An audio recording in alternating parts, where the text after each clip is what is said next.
When Corper Chinedu, a young, charismatic NYSC teacher, is posted to St. Mary's Girls' Secondary School, he quickly becomes the center of attention. His good looks, confidence, and charm make him a favorite among the students. Among the many girls who admire him, 3 stand out: Amoka, Ngozi, and Halima. They are best friends, inseparable and full of life. They giggle whenever he passes, but one of them, Halima, develops a deeper attraction. Little do they know, Chinedu harbors a dark secret. Chinedu is well liked by the female students. He is friendly, funny, and different from the old, strict teachers they are used to. The girls often find excuses to stay back after class just to be around him. Halima, the quiet and reserved one, catches his attention the most.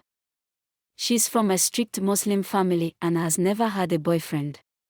When Chinedu starts giving her special attention, she feels seen for the first time. One evening after school, he finds Halima sitting alone in class.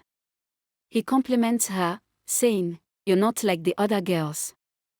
You have something special." She blushes, and from that day, their secret friendship begins. Ngozi, always the observant one, notices Halima spending more time with Chinedu. "Be careful," she warns. "Men like that, they don't mean well." But Halima is already too deep. Chinedu starts giving Halima rides after school. It starts with small favors, buying her gifts, sending her sweet messages. Eventually, he convinces her to meet him at a private lodge in town. At first, she hesitates. But Chinedu assures her, "It's just between us. You trust me, don't you?" One evening, after sneaking out, Halima doesn't return home until late. Her parents question her, but she lies, saying she was with Amoka. As weeks pass, Halima starts feeling sick.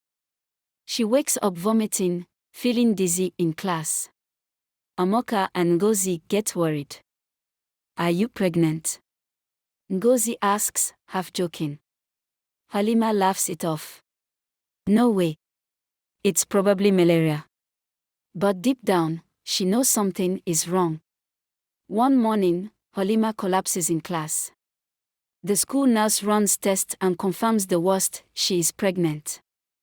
Whispers fill the school corridors. Who is responsible?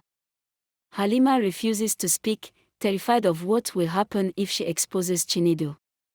But Amoka and Ngozi already suspect the truth. They notice Chinedu avoiding Halima, acting nervous whenever her name is mentioned. One night, Halima receives a chilling message from an unknown number. "Stay silent, or you'll regret it." Terrified, she tells Amoka and Ngozi everything. They decide to set a trap. Amoka pretends to be interested in Chinedu. She flirts with him and convinces him to meet her at the same lodge where he took Halima. Unbeknownst to him, Ngozi is recording everything from a hidden camera. The next day, they leak the footage online. The school principal is alerted, and the authorities are called in. Chinedu tries to flee, but Halima's father, a retired soldier, blocks his path.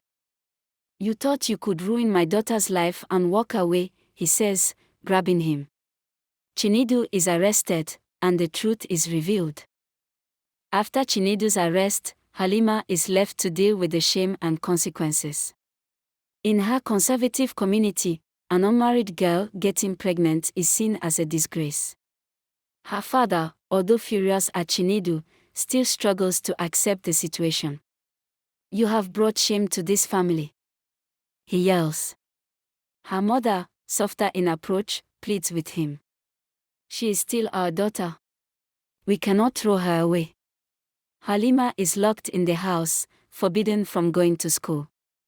Her father arranges for her to be sent to their village to hide the shame.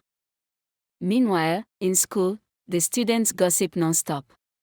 Some blame Halima, calling her foolish. Others sympathize but are too afraid to speak up. Amoka and Ngozi's mission. Seeing Halima suffer in silence breaks Amoka and Ngozi's hearts. They decide they won't let her life be ruined. Amoka approaches Halima's mother in secret. "Auntie, please, Halima needs education. She is not the only victim here. You can't let her suffer alone." Her mother sighs, eyes filled with tears. "What can I do?" Her father will never agree. Ngozi comes up with an idea. "If we can get public support, maybe they will see that Halima isn't to blame." They write an anonymous letter and send it to a popular radio station, telling Halima's story without revealing names. The host discusses it on air, asking listeners if girls in such situations deserve to be punished while men go free. The story goes viral. Soon, women's rights activists begin speaking out. Halima's father starts receiving pressure from the community. People approach him, saying, "Your daughter is not the first girl to be deceived. Don't destroy her future." A local NGO visits Halima's home, offering support. After weeks of persuasion, her father finally agrees to let her return to school after giving birth. Halima, though still ashamed, feels a sense of hope. Chinedu tries to fight his case.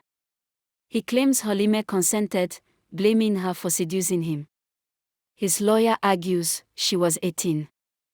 It was a mutual relationship. But the evidence is too strong. The leaked video, messages, and testimonies from Amoka and Ngozi expose his pattern of manipulation. The judge delivers a final verdict. Chinedu is sentenced to 12 years in prison for abuse of power, endangering a minor, and misconduct as a public servant. As he is led away, he shouts, "I was set up. I didn't do anything wrong." Nobody believes him. Halima gives birth to a baby boy. Though she still faces challenges, she names him Hope, symbolizing her strength.